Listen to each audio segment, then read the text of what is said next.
2 раза в год в Канны приходит праздник – знаменитый кинофестиваль и фестиваль российского искусства. Эти события преображают город. Количество туристов в это время во много раз превышает число местных жителей. На Лазурный берег приезжают отовсюду, из разных стран, чтобы стать сопричастным к происходящему. И тогда не только знаменитый Каннский дворец фестивалей становится сценической площадкой, но и улицы площади города. А в этом году случай особый. Такого на легендарной набережной Круазет не было за всю историю. Одним словом, потрясение. Так описывают свои эмоции французы, которых трудно чем-либо удивить. Их восторг разделили все те, кто увидел выступление молодых артистов из Ингушетии. Участие ингушских ансамблей в фестивале российского искусства в Каннах, как оказалось, стало гораздо большим, чем просто демонстрация высочайшего мастерства и профессионализма. Выступление юных артистов задело, что называется, зрителей за живое, затронуло до глубины души. И собравшиеся не скрывали своих эмоций. Зори в Каннах, благодаря детскому танцевальному ансамблю «Зори Ингушетии», тихими не были, так же, как и закаты. Целый день с утра до вечера на бис. Их просили танцевать снова и снова. Отказать гостеприимным хозяевам фестиваля артисты не могли. В лучах солнца и в лучах приходящей славы забываешь об усталости. А это вот для какого танца вот это? Для горского. Для горского, да. А вот расскажите, что это на вас, как это все называется? Ну, это бурка называется. В старину, здесь дождь идет, тогда одевали, здесь холодно одевали. Ну, в старину. Сейчас как атрибут идет. Ну, здесь плюс 30. Ну, тут-то нам-то не жарко и не холодно, среднее. Ну, это же танцевальная одежда. Поэтому одеваем. Плюс Сейчас 30, у меня выход. плюс 30 не жарко, нет? Не, нормально. Открыть Дни российской культуры в Каннах было доверено ингушским коллективам. В горах на Северном Кавказе или под пальмами Лазурного берега их танец прекрасен везде. Впервые фестиваль был разбит на 2 этапа. Молодежный начинали юные артисты, продолжили взрослые, солисты государственного ансамбля «Ингушетия». Ингушские мастера искусств оккупировали город, который в дни фестиваля отмечал очередную годовщину освобождения Канн союзными войсками во время Второй мировой войны. И по этому случаю было устроено театрализованное представление, все как тогда в 1944-м. Боевая техника, солдаты с оружием в руках. Мы были союзниками во время войны, рады и сегодня тому десанту, который высадился в Каннах и зажигает своими танцами здесь, на Круазет. Здорово! Вся наша боевая колонна засмотрелась, чуть военный парад не сорвали. За победу! За победу высокого искусства, которое без боя города берет. И по традиции праздничный салют в честь открытия фестиваля, в честь собравшихся гостей. Среди них знаменитый композитор Мишель Легран и президент Ингушетии Мурат Зязиков. Мэр Канн Бернар Брошан рад приветствовать у себя главу республики. Очень рад приветствовать вас в Каннах и очень рад вас видеть здесь. И ваши артисты произвели большое впечатление в Франции. Je voulais vous féliciter pour les différents artistes que vous avez fait venir à Cannes. Et puis, bien entendu, voilà. Я вас поздравляю с тем, что вы привезли таких прекрасных артистов вот сюда, в Канны. Спасибо. Это фантастический город. Это удивительный город, который объединяет людей. Общение должно стать регулярным, а контакты долговременными. Об этом была достигнута договоренность. Каждый год русский фестиваль привозит что-то новое, но такого, честно говоря, не ожидал никто. Мы специально начали наш фестиваль на неделю раньше, чтобы показать искусство молодых танцоров из Ингушетии. Ингушские танцы — это что-то необыкновенное, феерическое. Мы такого не видели никогда. Я предлагаю установить культурный обмен между артистами Франции и Ингушетии, а с республикой хочу подписать соглашение о сотрудничестве в экономической и культурной областях. Добро пожаловать в Канны каждый год. Найти общий язык оказалось нетрудно, ведь еще в 1846 году французский ученый-академик Берже, путешествуя по Северному Кавказу, назвал ингушей французами Кавказа. А про Ингушетию образно говорил, что это часть Франции. Такое неизгладимое впечатление произвели на него люди и природа этого края. Края, где солнце светит так же ярко, как в Каннах. Об этом говорил президент Ингушетии на открытии фестиваля, вручая памятный знак мэру Канн. Солярный знак, символ вечности Вселенной, вручить мэру чтобы вот всегда, как сегодня красиво светило солнце, чтобы мы всегда радовались Каннам. И Канны – это город солнца, это город, где всегда есть именины сердца. Всего самого доброго. Конечно, Магас или Назрань пока не стали городами-побратимами с Каннами, но лиха беда начала. Тем более, что сроднило республику Северного Кавказа и Лазурный берег еще одно неожиданное обстоятельство, можно сказать, совпадение. И в Каннах, и в Ингушетии на автомобильных номерах, представьте, один и тот же 06-й регион. В Ингушетии у нас 6-й регион. Башни вот очень напоминает ингушские башни. Я думаю, что это филиал Ингушетии в Европе, вот площадка. Канны и, конечно, наши дети, которые выступали здесь, и государственный ансамбль.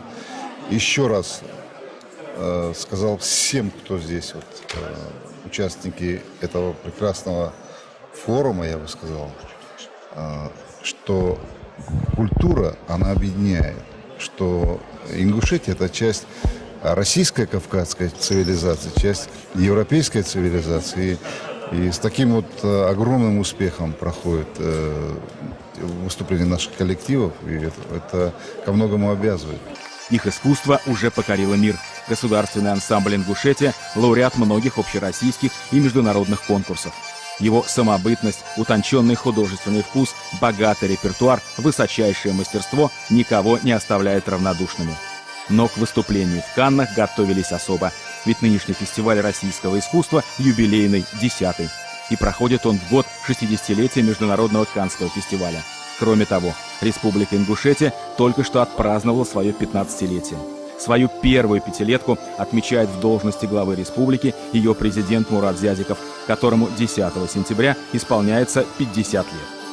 Таким богатым на юбилей выдался этот год, ставший в итоге годом триумфа ингушского искусства в Каннах. По-моему, это совершенно замечательно, темпераментно, зажигательно и очень профессионально. Отлично, просто отлично. Каковы мужчины из Ингушетии? Знойные, страстные. Просто действительно очень хороший коллектив. И вы видите по реакции зала, как публика принимает, совершенно потрясающе. Я просто поздравляю и радуюсь, с удовольствием смотрю сама. Гениально танцует. Я сказал, что это будет как раз гвоздем программы сегодняшнего вечера. Ребята просто молодцы. Мы с Илзой даже просто прослезились, когда ребята встали на пальцы и начали ходить в кожаных сапогах. Это всегда поражает. Ну и очень красивые женщины, костюмы, молодцы. Ура, браво! И даже Мишель Легран, для которого звезда оперной сцены Мария Максакова подготовила сюрприз, исполнив его бессмертную мелодию из шербургских зонтиков, все равно остался под неизгладимым впечатлением от красоты ингушских песен и танцев. Это настоящее искусство высочайшего достоинства, потому что оно подлинное из самых корней народа. В нем все – чистота, душа, сердце, мудрость и глубина. Я вдохновлен и обязательно напишу что-то на основе этих мелодий. Утро следующего дня вдохновленный Мишель Легран решил не расставаться с ингушской делегацией. Теплая встреча на причале. Гостей, в числе которых посол России во Франции Александр Авдеев и президент Ингушетии Мурат Зязиков, пригласили на боевой корабль «Цезарь Кунников». В их честь был устроен прием. Десантный корабль Черноморского флота специально пришел в Канны для участия в фестивале. Сопровождал российский десант, командующий Средиземноморским флотом. Гостям обещали сюрприз на борту. Места в шлюпке с трудом хватило на всех. Пока делегация любовалась, подплывая к кораблю красотами каннских морских пейзажей, на борту Цезаря Кунникова заканчивалась подготовка к встрече.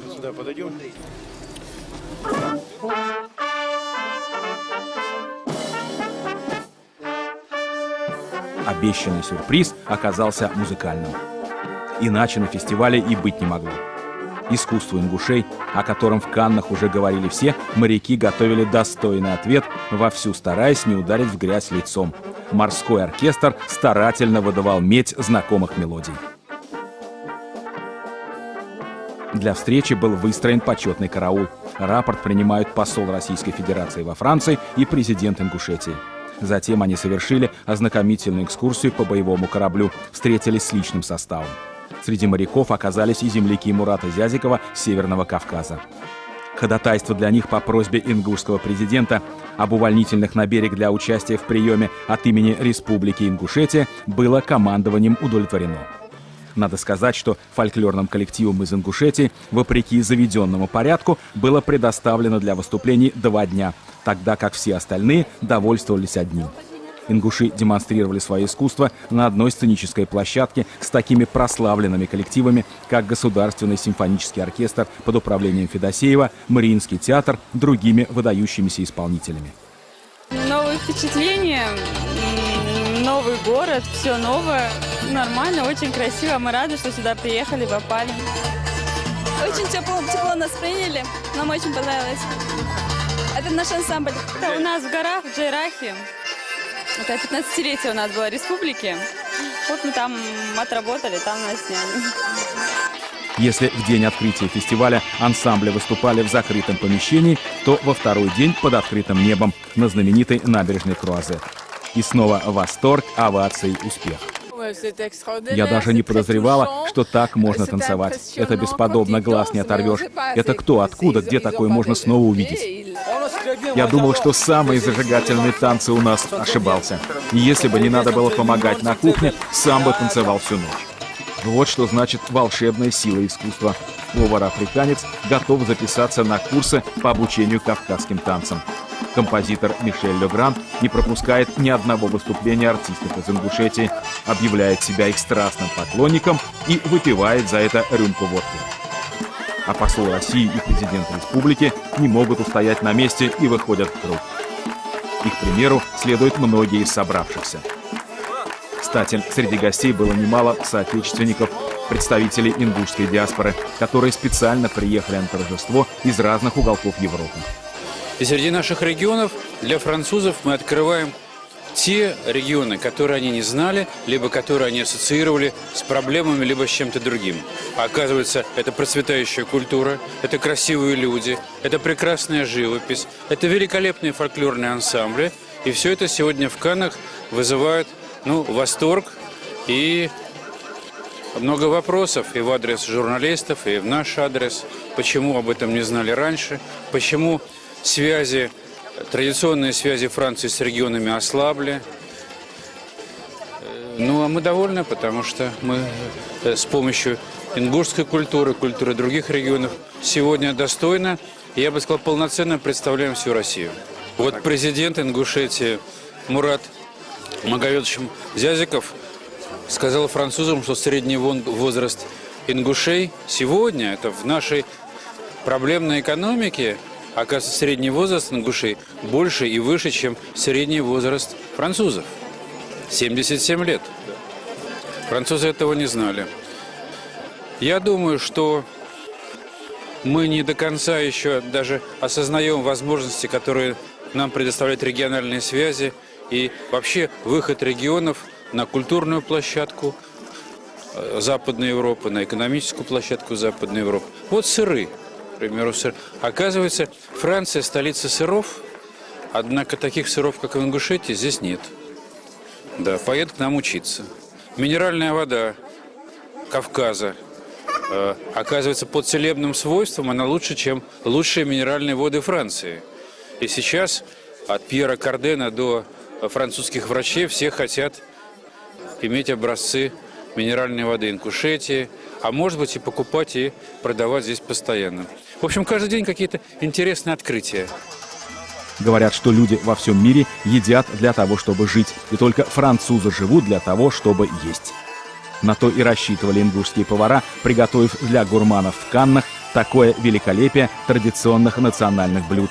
Удивлять так удивлять по полной программе. Вот это наше национальное блюдо. Это блюдо называется духхалтом, значит, мясо с галушкой. Вот здесь к этому мясу, значит, подается еще приправа. Посмотрите, какие галушки красивые. Нет, это с пшеничной муки, называется чапри, с картошкой и на масле. Так что отведайте, мы вам очень рады. Что можно точно сказать, первый блин комом не вышел. Ингушетия покорила Канны. Ее искусство добавило яркую краску в палитру европейской культуры, оставив свой след на знаменитой Красной лестнице. И мне кажется, что им очень понравилось. По аплодисментам, по их сияющим глазам, как бы с восхищением смотрели. Узнали культуру Ингушетии, узнали артистов Ингушетии, танцы Ингушетии, обычаи Ингушетии, даже кухню Ингушетии. Ну, мы выезжали убойной командой, еще во главе президент у нас был, и мы сделали все, что смогли. Они увидели, что ингуши – это один из самых красивейших, один из самых добрых, один из самых самобытных народов. И они увидели вот красивых молодых людей, красивых девушек. Они увидели наши красивые обычаи и наши такие добрые исторические корни. Они увидели вот то радушие, с которым они приехали во Францию, и они еще раз показали всей Франции, что у России особое отношение с Францией и к Франции. А у ингушей вот такое, ну, просто описать невозможно. Настолько ингуши любят Францию. Франция отвечает взаимностью. Артистов из Ингушетии здесь запомнили и полюбили. Их выступление стало культурным событием года, как писала пресса. И потому Российский фонд культуры приглашает к себе снова эти юные таланты после их триумфа на Лазурном берегу. Успех не дает расслабиться, предполагает плотный график выступления. И напутствие президента, как всегда, кстати. В торжественной обстановке принимали детский танцевальный коллектив в старинном здании Российского фонда культуры. Зажженная свеча как символ искрометного искусства. Искусство, которое способно согревать сердца. Это они, юные артисты из Ингушетии, зажигали своим темпераментом и мастерством искушенную публику в Каннах. Это о них восторженно писала французская пресса. Сегодня их чествуют в Российском фонде культуры. Из Лазурного берега детский ансамбль «Зори Ингушетии» возвратился с триумфом. 10-й юбилейный фестиваль российского искусства в Каннах зазвучал по-новому под ритмы ингушских мелодий. Для французов это была экзотика, как первое впечатление, за ним высокое искусство. Франция открыла для себя Ингушетию. Канны зажгли новые звезды, которым, как оказалось, совсем немного лет, средний возраст 13. Я хочу, чтобы все увидели, как я хорошо танцую. Меня сначала мама просто отдала, чтобы я научился, и меня сдали в ансамбль. Сдали тебя? Ну, сдали, а отдали. А назад-то забрали? Нет. С ансамблем «Зори Ингушетии» у этих ребят теперь связана вся жизнь. Занятия 3 раза в неделю по 6-8 часов. Движения отточены, доведены почти до совершенства. После фестиваля в Каннах расслабляться нельзя. Здесь, в Российском фонде культуры, публика собралась не менее взыскательная, хотя, бесспорно, более доброжелательная, потому что это наши дети, родные, как говорит о них президент республики. Я просто горд, я просто счастлив, что вот есть у меня вот такие дети. Абсолютно нормальная, спокойная, красивая жизнь. Люди строятся, люди танцуют, люди веселятся, люди радуются вот тому, что происходит в республике. И по-другому не будет. У нас только путь один — созидания, и мы радуемся вот этим детишкам. Тем, что мы делаем. Всем, что мы делаем. Вот вы обратили внимание, да? Устами младенца говорят, глаголят истина. Во всяком случае, поддержка юного ингушского электората у президента самой молодой республики уже есть. Как удалось Ингушетии занять первое место в Российской Федерации по рождаемости. Здесь без личного примера президента, у которого 3 сыновей, не обошлось. Но главное — не останавливаться на достигнутом. У любого человека может возникнуть, а как все-таки произошло? Да, там есть личное участие, личный пример президента. Свет у нас не выключают, у нас вовремя получают пенсии, пособия, зарплаты. То есть все у нас все в этом плане нормально. И поэтому мы до 2025 года в Российской Федерации будем занимать первое место по рождаемости. После нас на 2-м месте будет Алтайский край, на 3-м месте будет Башкирия. То есть все, что мы делаем, и в культуре, если что, мы можем приезжать в Ингушетию, можем обменяться опытом. Понятно, что свадебный танец в репертуаре коллектива занимает особое место. Свет мой зеркальце, скажи, да всю правду доложи. Кто на свете всех милее, всех румяней и белее? Ответ понятен.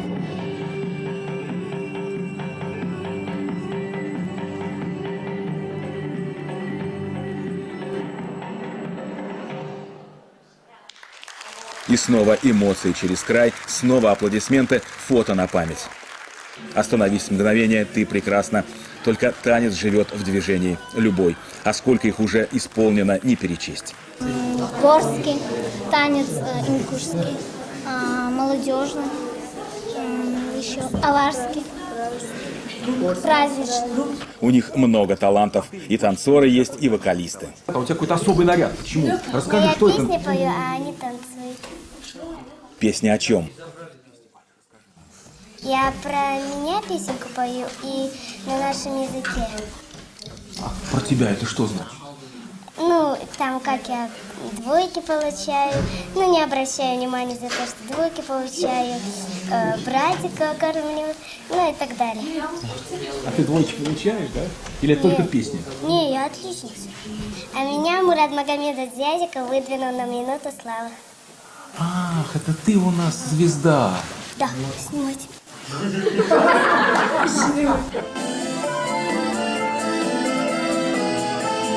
Если в школе пару двоек я случайно получу, зато маму не расстроитесь и не покажу. Подумаешь, проблема какая-то там двоечка. Вот такая я, мамы нет. Свою минуту славы эта юная певица уже получила. Она ее заслужила своей артистичностью и непосредственностью. Будущая звезда очаровала всех собравшихся. Несколько лет назад мне пришлось выступать, как бы рассказывать о республике, рассказывать о ситуации на юге нашей страны, в Страсбурге. 44 посла европейских стран, которые, по-разному были настроены к нашей стране. Ну и когда мы выступали, я им показал вот кассету, где выступал старший коллектив тоже. Они выступали вот так вот, как сейчас вы видели, да? И посол Швейцарии подошел ко мне и сказал: вы знаете, мне вас жалко. Я говорю: почему? Как вы можете управлять таким народом? Я говорю: вы знаете, это удивительный народ. Он очень добрый, очень трудолюбивый, очень эмоциональный.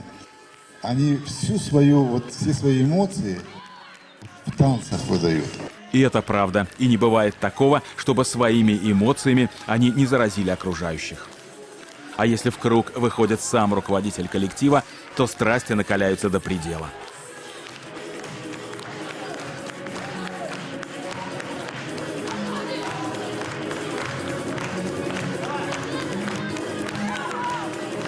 Энергия настолько созидательная, это невозможно пройти мимо. Вот меня затянуло в эту воронку энергии, я рада. В танцах все есть там. Все характер своего народа. Если они другой танец танцевали какой-то, да, значит, тогда я научил что-то, как любить свою родину. А нам у них не нужно, как любить свою родину, потому что они танцуют. Они носят свой национальный черкесский носят, национальную одежду носят. А это очень много говорит. Очень много говорит. За то, что они сохраняют свою традицию, свою культуру. Вот это и есть любят, значит, они любят свою родину. Я в ближайшее время обращусь к президенту Российской Федерации с тем, чтобы Зураб был заслуженным артистом Российской Федерации. Звание заслуженного деятеля искусств Ингушетии указом президента республики было присвоено ведущим сотрудникам Российского фонда культуры, которые приняли активное участие в организации выступления ингушских коллективов в Каннах. Спасибо большое от всей души и большое спасибо, что отмечены коллеги, потому что команда действительно с душой, с сердцем относится к любому нашему проекту. А когда совершенно уникальные наши национальные коллективы покоряют мир, знаете, это действительно те затраты, они ничто по сравнению с тем, что воздается этим успехом. В свою очередь, от Российского фонда культуры дипломы и памятные подарки получили все участники фестиваля российского искусства в Каннах. Что было в Каннах, это стоит перед глазами, как будто это было вчера, правда.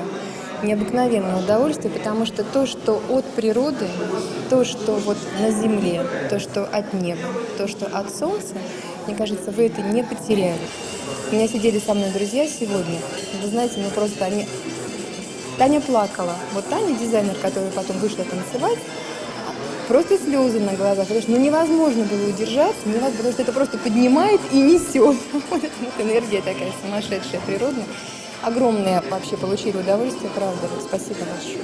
Мы всегда были, есть и будем самым красивым многонациональным народом, потому что Россия, она всегда была многонациональной, многоконфессиональной.